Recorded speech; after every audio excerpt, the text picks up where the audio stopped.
লাকসাম উপজেলার উত্তরদা ইউনিয়নের রামারবাগ গ্রামে অনুষ্ঠিত হয়েছে চেয়ারম্যান পদপ্রার্থী দিদার হোসেন দিদারের নির্বাচনী মতবিনিময় সভা। আসন্ন ইউনিয়ন নির্বাচনকে সামনে রেখে আয়োজিত এই মতবিনিময় সভায় স্থানীয় বিভিন্ন শ্রেণীপেশার মানুষ, মুরব্বী ও সমর্থকরা উপস্থিত ছিলেন। সভায় এলাকার মানুষের সঙ্গে বিভিন্ন বিষয়ে কথা বলেন চেয়ারম্যান পদপ্রার্থী দিদার হোসেন দিদার। শোনেন সাধারণ মানুষের কথা, তাদের প্রত্যাশা ও এলাকার বিভিন্ন সমস্যা।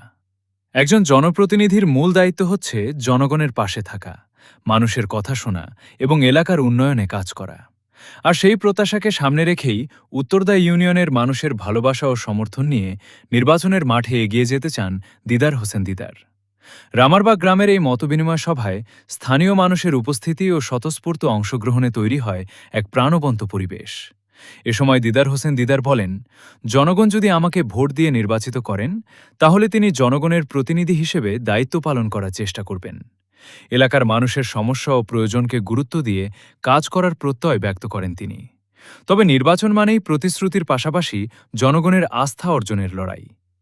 কে হবেন উত্তরদা ইউনিয়নের পরবর্তী চেয়ারম্যান, সেই সিদ্ধান্ত শেষ পর্যন্ত দেবেন ইউনিয়নের সাধারণ ভোটাররাই। কারণ একটি ভোট শুধু একটি ব্যালটে দেওয়া চিহ্ন নয়, একটি ভোট হতে পারে একজন মানুষের আশা, একটি পরিবারের প্রত্যাশা এবং একটি এলাকার ভবিষ্যৎ নির্ধারণের অংশ। দিদার হোসেন দিদারও তাই জনগণের কাছে চাচ্ছেন তাদের ভালোবাসা, সমর্থন এবং মূল্যবান ভোট। তিনি বিশ্বাস করেন, জনগণের সঙ্গে থেকে জনগণের জন্য কাজ করাই একজন জনপ্রতিনিধির সবচেয়ে বড় দায়িত্ব। রামারবাগের এই মতবিনিময় সভার মধ্য দিয়ে নির্বাচনী মাঠে তার প্রচারণায় যোগ হয়েছে নতুন মাত্রা।